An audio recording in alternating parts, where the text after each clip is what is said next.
कर्मण्येवाधिकारस्ते मा फलेषु कदाचन मा कर्मफल हेतुर्भूः मा ते संगोऽस्त्वविकर्मणि।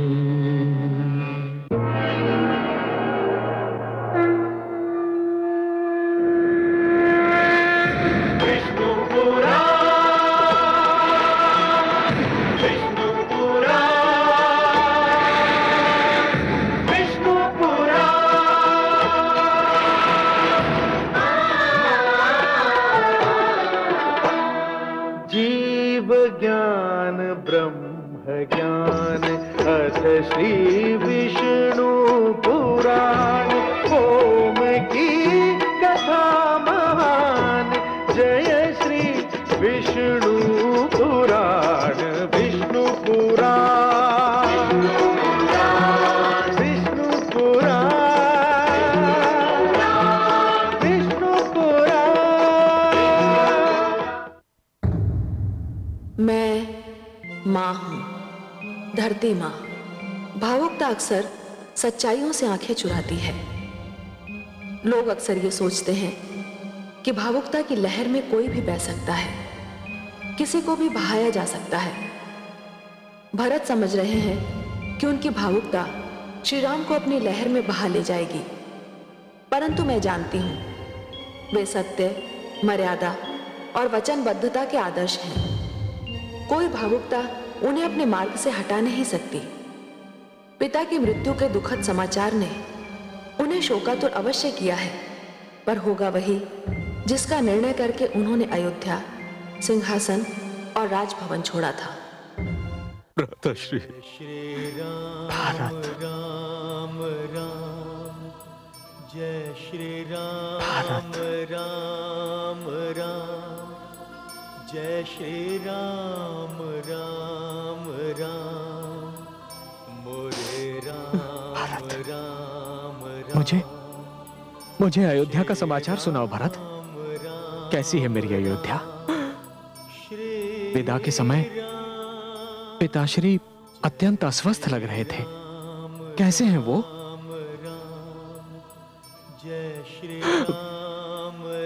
भ्राताश्री, पिताश्री स्वस्थ एवं अस्वस्थ होने के जंजाल से मुक्त हो गए।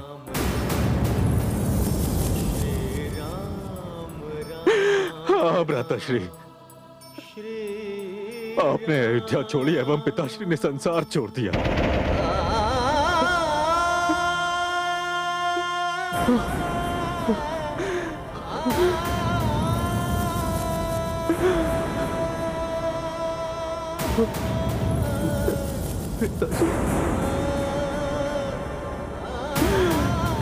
वो भरत की भांति पाषाण हृदय नहीं थे ना भ्राताश्री, जो राम को विदा करने के पश्चात भी जीवित रहते।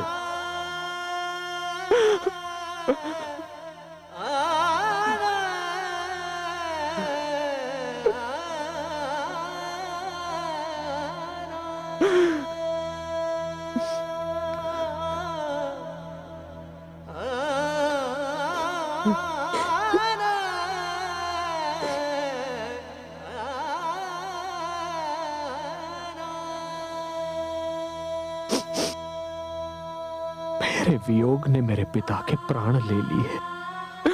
नहीं भ्राताश्री, नहीं। पिताश्री का निधन आपके वियोग के कारण नहीं हुआ है। उनकी मृत्यु का उत्तरदायी मैं हूं। मैं आपका अयोध्या छोड़ना, पिताश्री का संसार छोड़ना, ये सब मेरे कारण हुआ है। सब मेरे कारण हुआ है। विश्वास कीजिए भ्राताश्री, यदि आपके दर्शन की इच्छा नहीं होती तो मैं आपको अपना ये पापी मुख कदापि नहीं दिखाता। कदापि नहीं दिखाता। अनुज, समय का चक्र कोई नहीं थाम सकता। नियति पर किसी का वश नहीं चलता। होने पर किसी का अंकुश नहीं हो सकता। हानि लाभ, यश अपयश, जीवन मरण, ये तो केवल विधि के हाथ में है।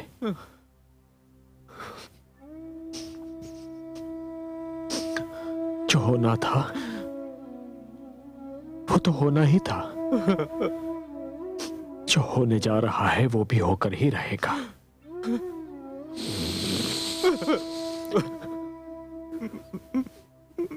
तुम स्वयं को दोष मत दो भरत, स्वयं को दोष मत दो।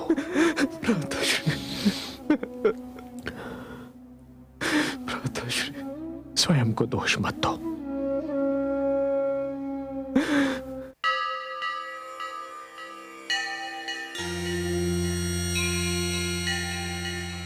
प्रणाम ब्रह्मदेव।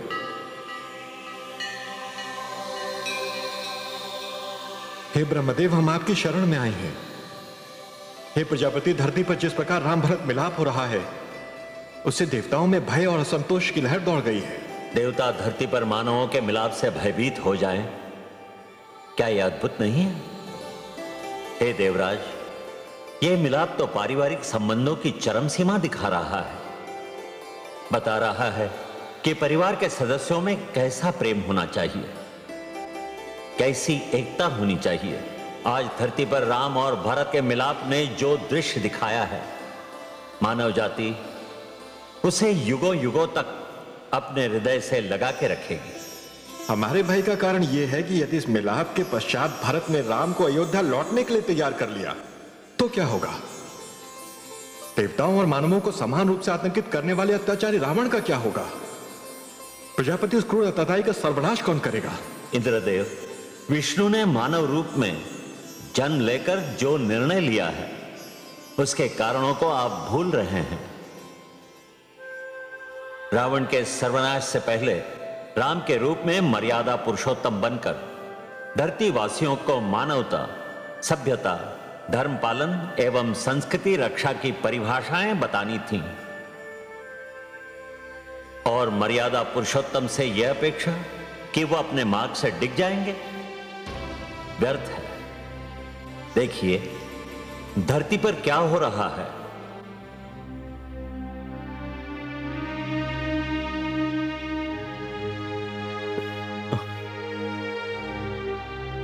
अपने इस पतित देवर को क्षमा कर दीजिए भाभी श्री। आप जैसा देवर तो केवल उन्हीं को मिल सकता है जिनके भाग्य पर संसार गर्व करे। आप क्षमा के नहीं, गर्व के पात्र हैं। आप जैसा देवर पाकर मैं धन्य हो गई।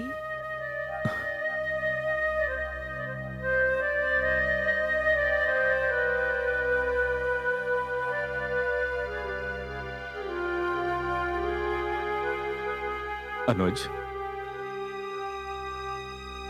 तुम मेरे गले नहीं लगोगे? भ्राताश्री, मैं आपको किस मुंह से गले लगाऊं? मैं आपका अपराधी हूं। आप सबसे क्षमा मांग रहे हैं ना, किंतु क्षमा तो मुझे आपसे मांगनी चाहिए। नहीं अनुज, मन करता है कि मैं उस मन के टुकड़े टुकड़े कर दूं जिसमें आप जैसे भाई के प्रति संदेह जागा है। नहीं अनुज। भ्राताश्री, सूर्य दीप लेकर भी ढूंढूंगा ना, तब भी आप जैसा भ्राता इस पूरे संसार में नहीं मिलेगा। मुझे क्षमा कर दीजिए भ्राताश्री, मुझे क्षमा कर दीजिए। नहीं अनुज, नहीं। भ्राताश्री। अनुज, भ्राताश्री। अनुज,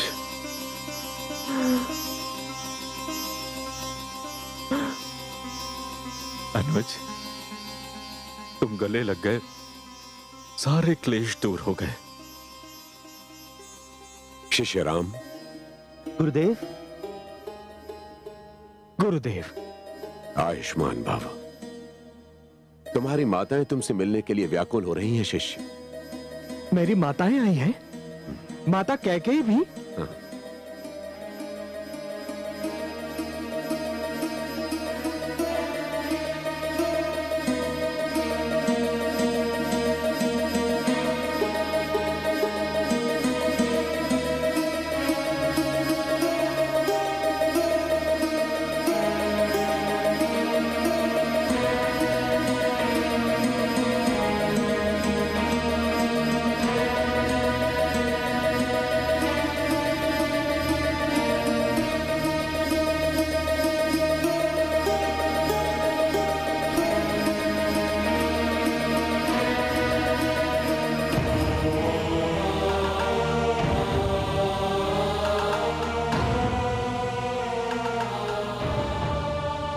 माता,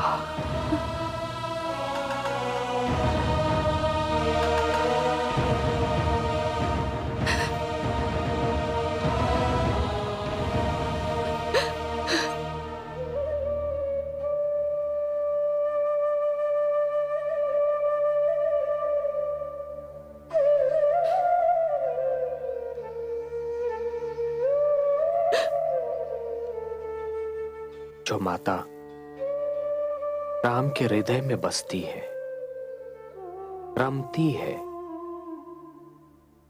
वो राम के नेत्रों से ओझल कैसे हो सकती है? माता,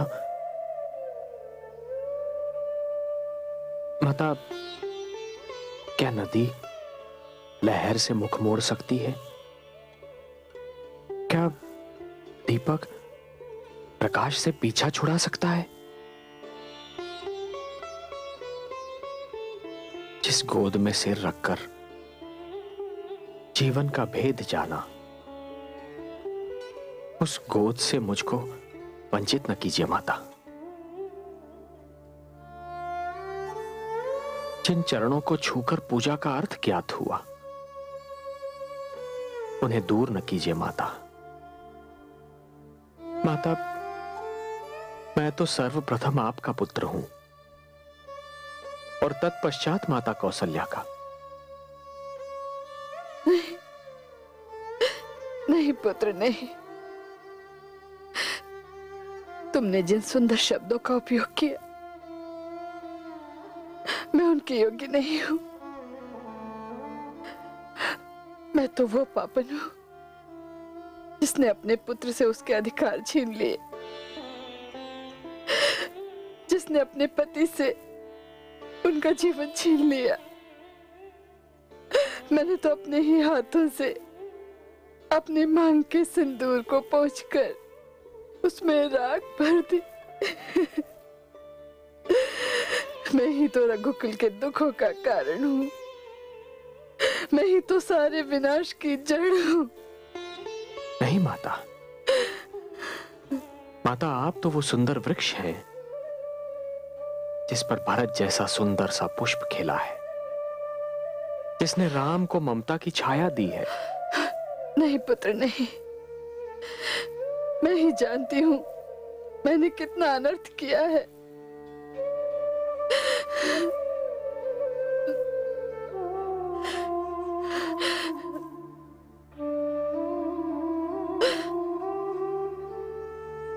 माता,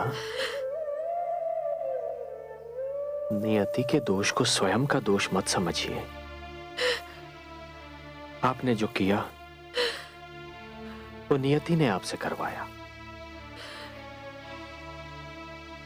आपके प्यार को तरसते हुए इस पुत्र को गले लगा लीजिए माता।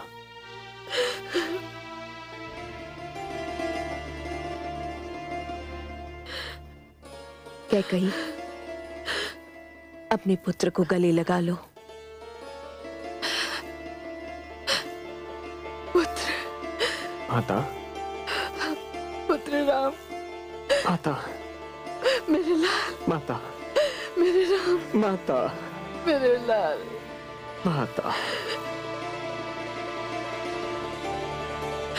मेरा पुत्र,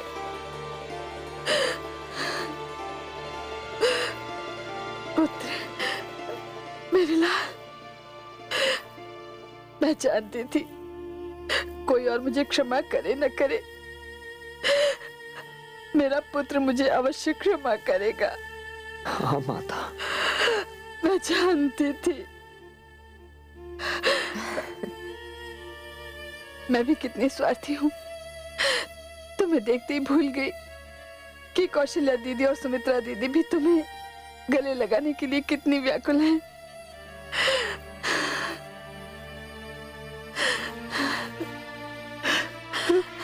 माता, राम,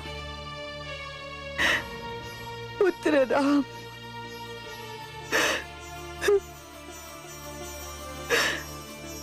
आयुष्मान भव। आयुष्मान भव। माता सुमित्रा, पुत्र राम, आयुष्मान भव।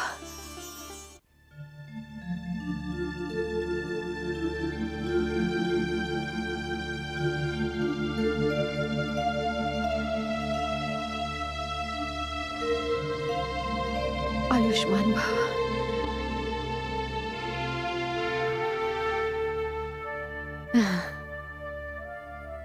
सौभाग्यवती भव पुत्री।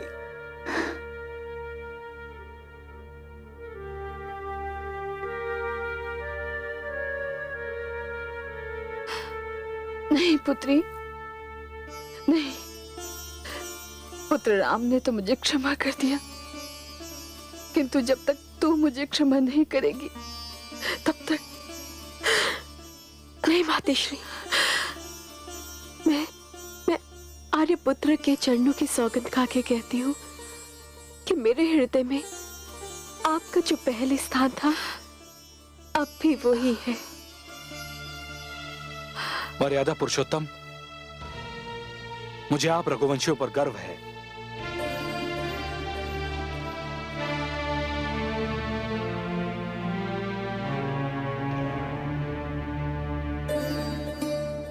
सौभाग्यवती भव, आयुष्मान भव। पुत्र भरत,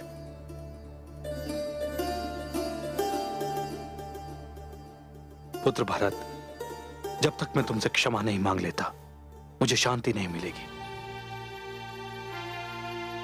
पुत्र, कुछ समय के लिए मैं भूल गया था कि भरत ही श्री राम का दूसरा रूप है, धर्म की साक्षात मूर्ति है। मैं तुम पर संदेह कर बैठा कि तुम राम पर आक्रमण करने जा रहे हो। मैं अपनी सोच के लिए लज्जित हूं। ऐसा न कहिए, आपने कोई भूल नहीं की। भूल तो मुझसे हुई है जो मैं यहां सेना लेकर आ गया। आपने तो जो भी सोचा वो स्वाभाविक ही है। मैं तो स्वयं यहां अपनी एक भूल सुधारने आया हूं।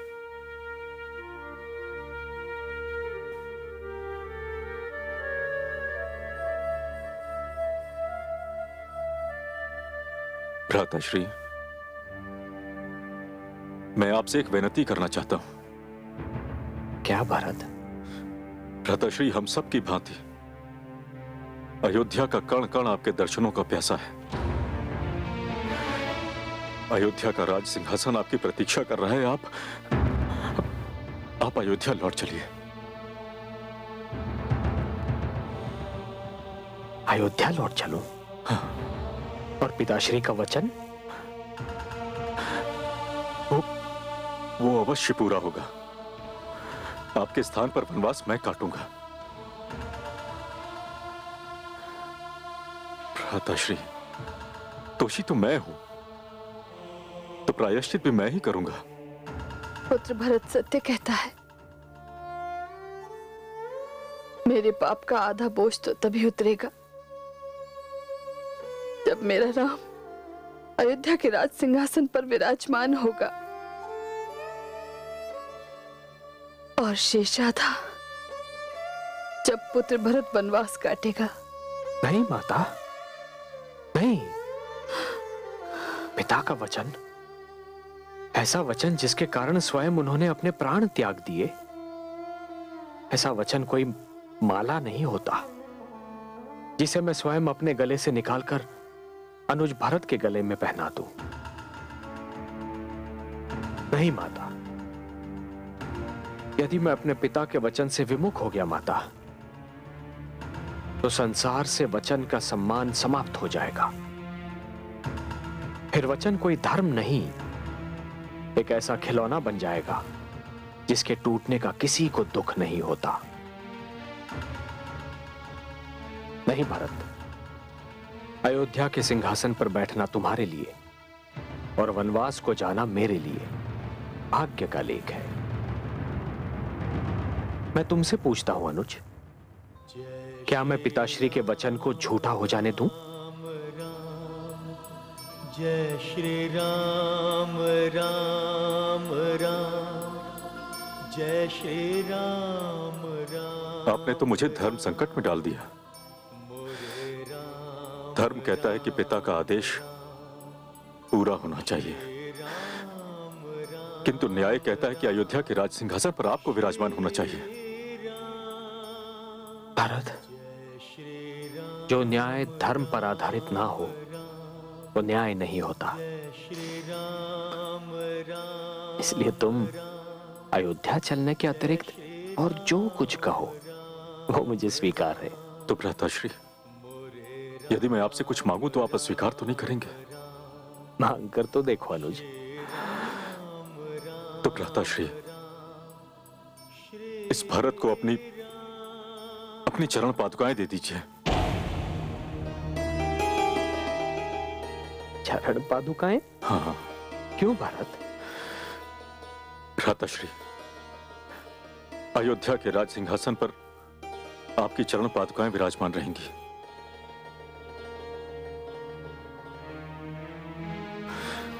और 14 वर्षों तक मैं आपका प्रतिनिधित्व करूंगा। किंतु ध्यान रहे भ्राताश्री, 14 वर्षों तक एक एक दिवस में आपकी प्रतीक्षा करूंगा, किंतु यदि 14 वर्ष पश्चात आपने क्षण मात्र का भी विलंब किया तो आपके चरणों की सौगंध, ये भरत अपने प्राण त्याग देगा। ये भरत अपने प्राण त्याग देगा भ्राताश्री।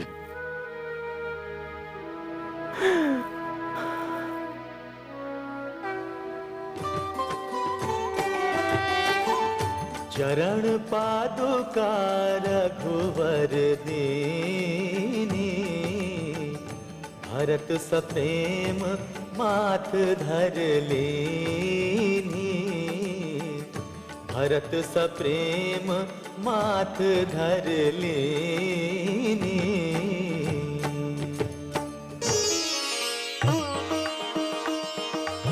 भरत, भ्राताश्री,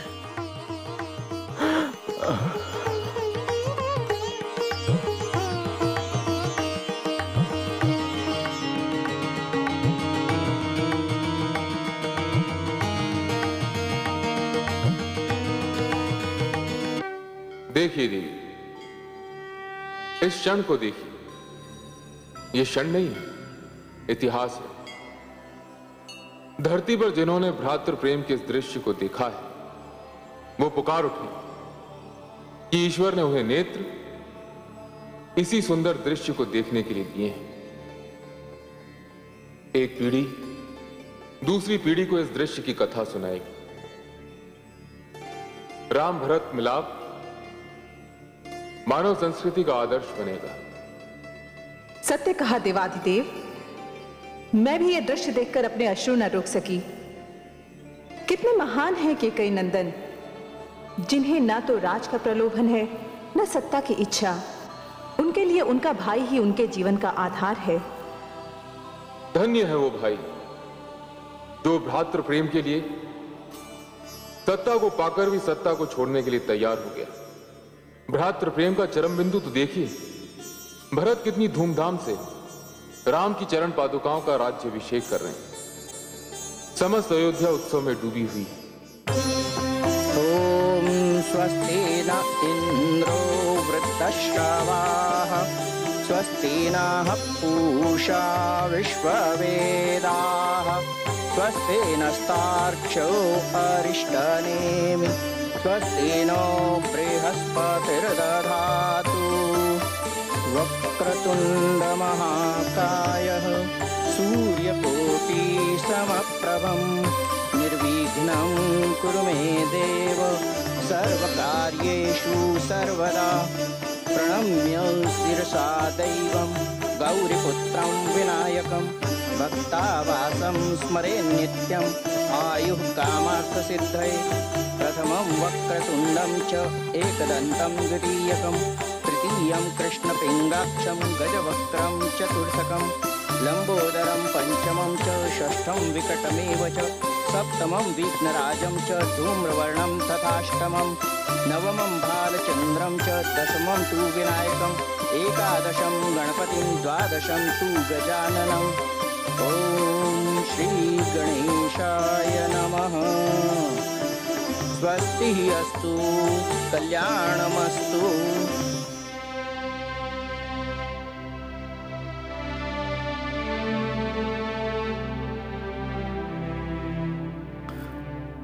अनुज, आज से अयोध्या की व्यवस्था के तुम उत्तरदायी रहोगे। मुझे आपका सहायक बनने में अपार हर्ष होगा भ्राताश्री। सहायक नहीं अनुज, तुम संपूर्ण उत्तरदायी बनकर रहोगे। और आप? अनुज, मैंने निर्णय लिया है कि मैं पास के नंदी ग्राम में जाकर रहूंगा और उस समय तक रहूंगा जब तक मेरे भ्राता श्री राम का वनवास समाप्त नहीं हो जाता।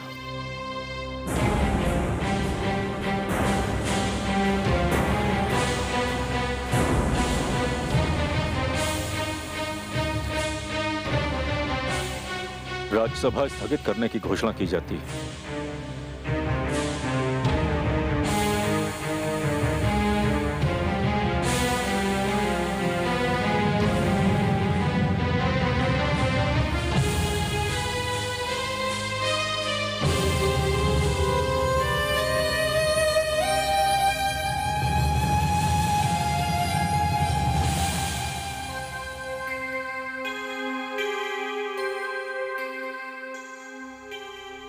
प्रणाम महारानी, धाई माँ आपके दर्शन करना चाहती हैं।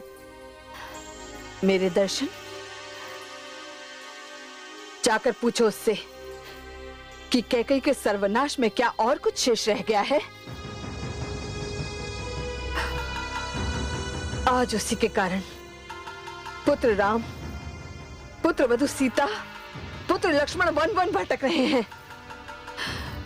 उसी के कारण मैंने अपने सौभाग्य में आग लगा दी।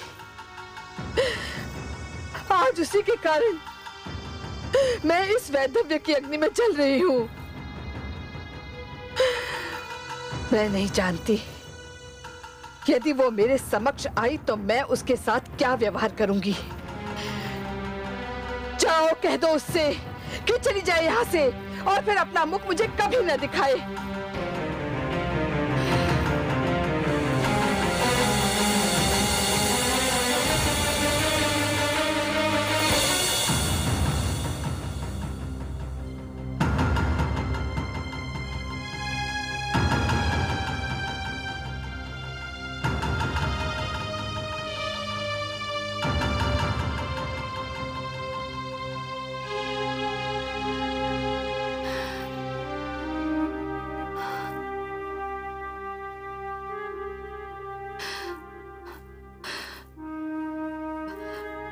मैं जानती हूँ तू क्यों आई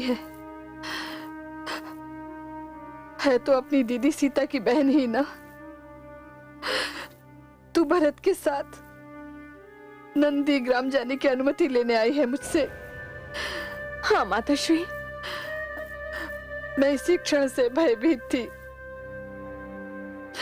मैं जानती थी कि ये क्षण आने ही वाला है और आता भी क्यों ना। जो पाप करता है उसे उसका फल तो भोगना ही पड़ता है। मैंने कौशल्या दीदी से उनके पुत्र और पुत्रवधू को दूर कर दिया। अब ईश्वर मेरे पुत्र और पुत्रवधू को मुझसे दूर कर रहे हैं। मैंने जो बोया वही काट रही हूँ। पाप करने से पहले ये सब भूल जाते हैं कि उन्हें उस पाप का फल भी भोगना पड़ता है जो मैं अब भोग रही हूँ।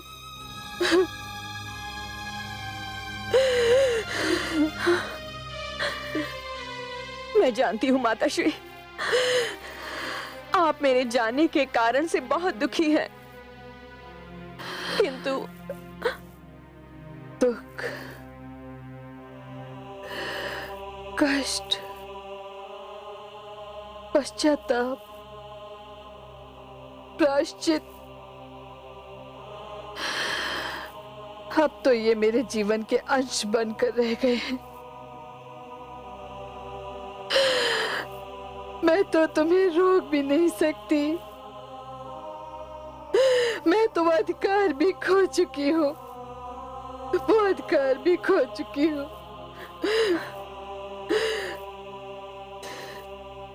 जाओ पुत्री, पातिव्रत धर्म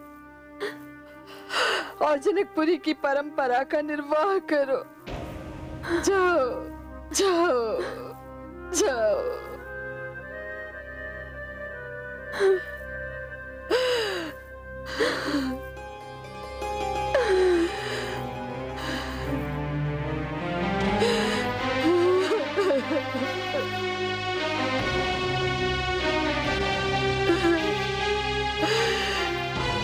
ईश्वर,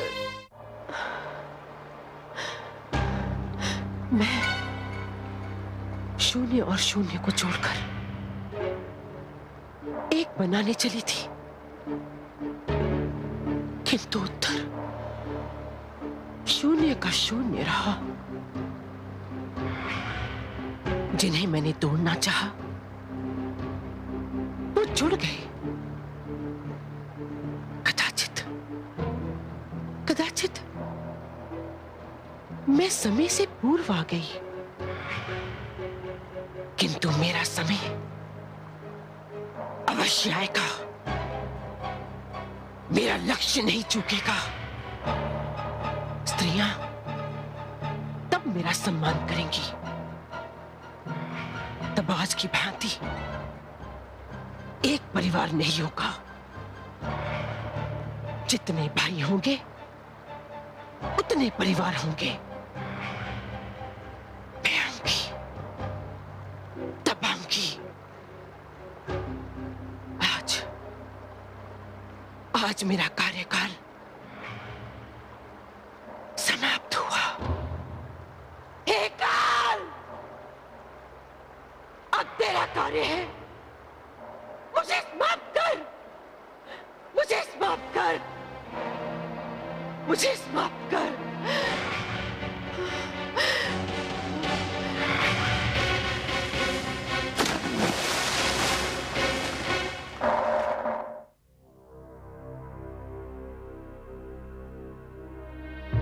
बड़ी मां,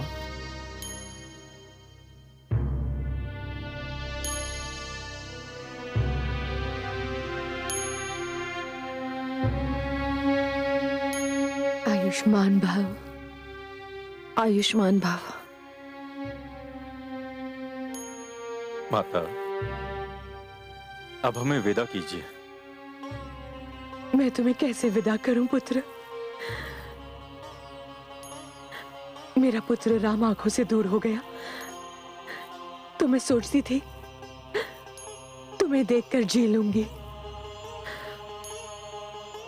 परंतु तुमने भी हमसे दूर जाने का निश्चय कर लिया। नहीं माता, नहीं। नंदीग्राम कोई अधिक दूर तो नहीं है। आपका जब जी चाहे हमसे मिलने आ जाइएगा। किंतु माता, हमारे भ्राताश्री तो हमसे इतनी दूर हैं कि उनसे मिलने में कल्पना के पांव भी थक जाएंगे। हमें आज्ञा दीजिए बड़ी मां।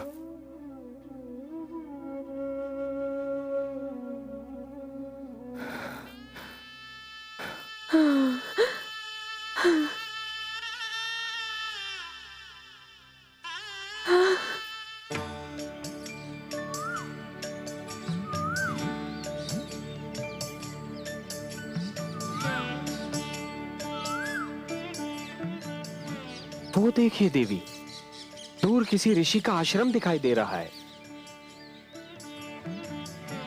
चलिए आज रात का पड़ाव वहीं डालते हैं। मार्ग में मुझे एक संत ने बताया था कि आगे कहीं ऋषि अत्रि का आश्रम है। भ्राताश्री, लगता है ये आश्रम वही है। यदि ये ऋषि अत्रि का आश्रम है, तब तो यहाँ पर महासती माता अनुसुईया भी अवश्य होंगी। मुझे मेरे गुरुदेव शतानंद ने बताया था कि माता अनुसुईया ऋषि अत्रि के आश्रम में रहती हैं। उन्होंने ये भी बताया था कि माता अनुसुईया सभी नारियों में श्रेष्ठ हैं। उनके दर्शन से तो मेरे भाग्य खुल जाएंगे।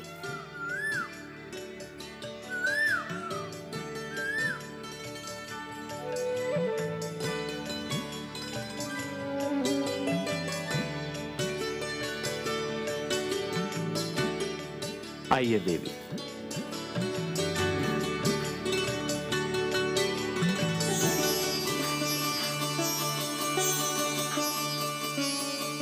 ऋषिवर, ऋषिवर, धन्य भाग हमारे, कोई अतिथि परिवार हमारे आश्रम की ओर आ रहा है और उन अतिथियों की सेवा करने का हमें अवसर प्राप्त होने वाला है। अनुमति हो तो हम जाकर उनका स्वागत करें और उन्हें लिवा लाएं। नहीं, ये सौभाग्य मुझे प्राप्त करने दो। तुम लोग संध्या वंदन की सामग्री तैयार करो।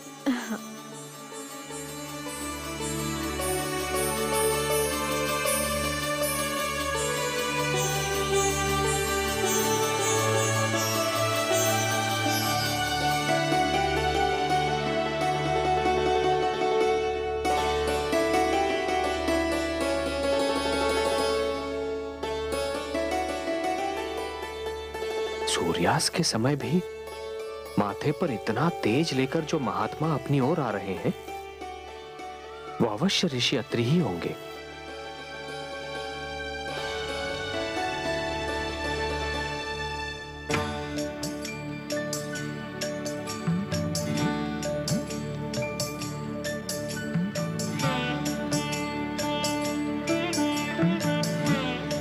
ऋषिवर, दशरथ पुत्र राम का, देवी सीता और अनुज लक्ष्मण का सादर प्रणाम।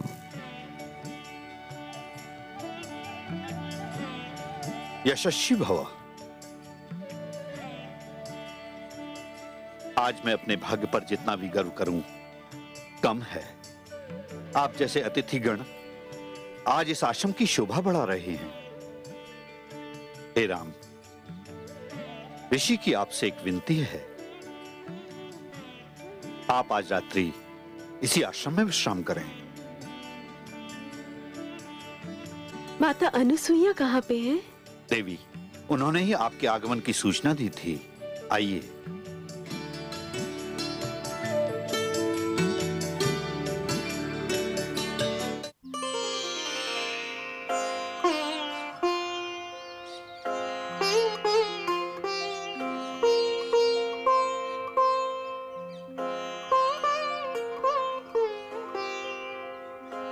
देवी,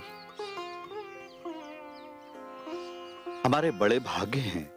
हमारे अतिथि कोई और नहीं, कौशल्यानंदन श्री राम, जनक नंदिनी देवी सीता और सुमित्रा नंदन लक्ष्मण हैं।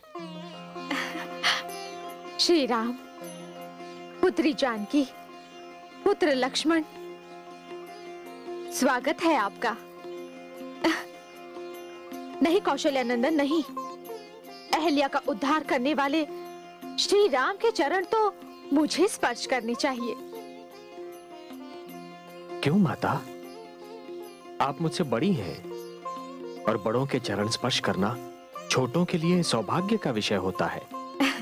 बड़ा आयु से नहीं, कर्म से होता है। आप तो ऋषि समाज और आश्रम संस्कृति के रक्षक हैं।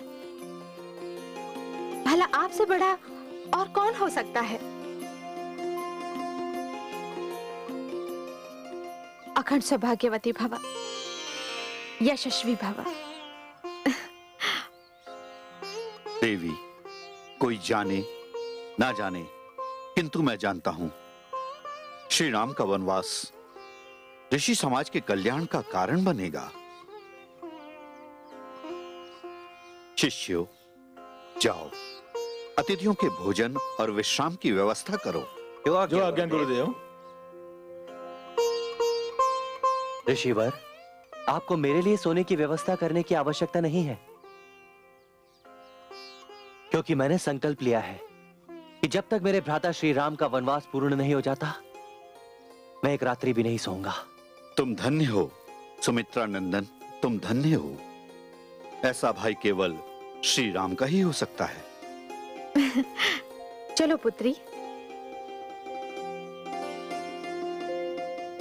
आओ श्री राम। आइए भ्राताश्री। पुत्रवधू, अपनी सासू मां के समक्ष इस प्रकार श्रृंगारहीन, इतना आभूषण रहित रहना अच्छी बात नहीं है। आभूषण रहित कहाँ? ये पुष्प है ना। माना के पुष्प आभूषणों से कम नहीं होते, फिर जब ये सीता जैसी संसार की सुंदरतम नारी के शरीर का स्पर्श कर रहे हो, तब ये पुष्प सोने चांदी के आभूषणों से भी मूल्यवान हो गए हैं। फिर भी मेरी इच्छा है कि मेरे पास जो आभूषण हैं, वे मैं तुम्हें दे दूं। उनका अधिकारी तुमसे बढ़कर कोई नहीं। तुम इस आसन पर बैठो, मैं अभी आई।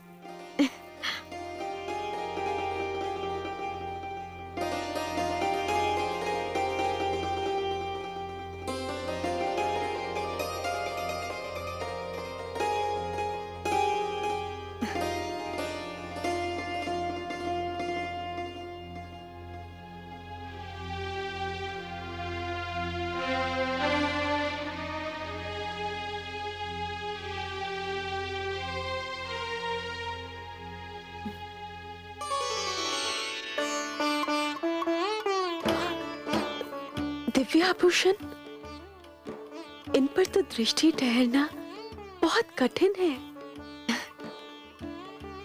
ये तो बहुत मूल्यवान है। तुम इन्हें पहनोगी तो इनका मूल्य और भी बढ़ जाएगा।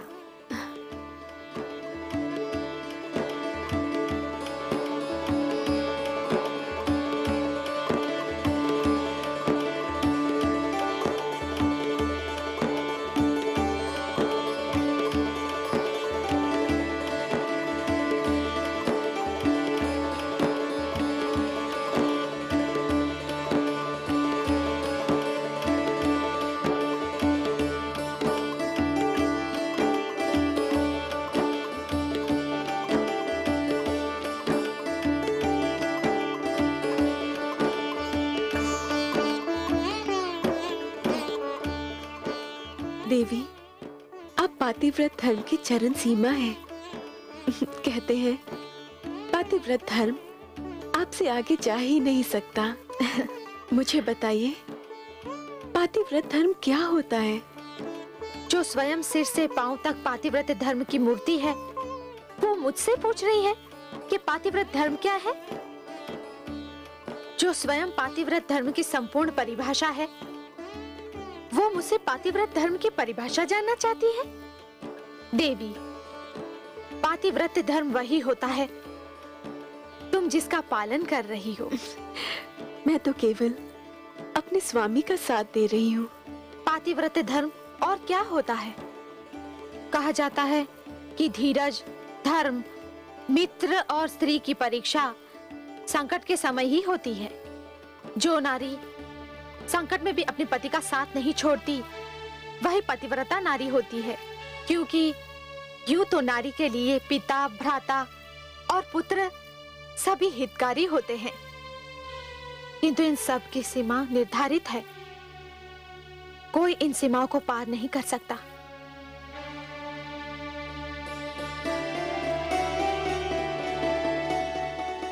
देवी, केवल पति है जो हर सीमा पार कर सकता है। केवल पति है जो असीम सुख दे सकता है।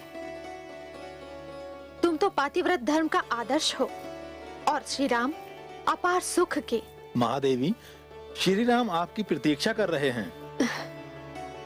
मुझे आज्ञा दीजिए। जाओ देवी।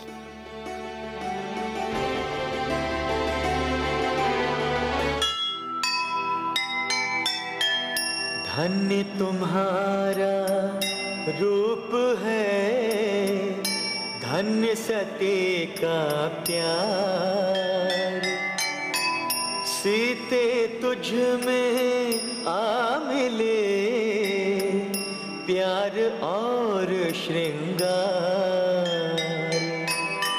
सुंदरता ने है गढ़ा तुझको अपने हाथ, आभूषण शोभित हुए पाकर तेरा साथ, पाकर तेरा साथ। जीव ज्ञान ब्रह्म ज्ञान अथ श्री विष्णु पुराण।